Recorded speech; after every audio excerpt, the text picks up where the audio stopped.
এইখানে তোর দাদির কবর, ডালিম গাছের তলে। ৩০ বছর ভিজায়ে রেখেছি দুই নয়নের জলে। এতটুকু তারে ঘরে এনেছিনু, সোনার মতন মুখ। পুতুলের বিয়ে ভেঙে গেল বলে কেঁদে ভাসাইত বুক।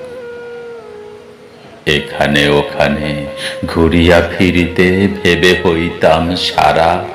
সারা বাড়িময় এত সোনা মোর ছড়াইয়া দিল কারা। সোনালি উষার সোনামুখ তার আমার নয়নে ভরি। নাঙল লইয়া খেতে ছুটিতাম গায়ের পথ ধরি। যাইবার কালে ফিরে ফিরে তারে দেখে লইতাম কত।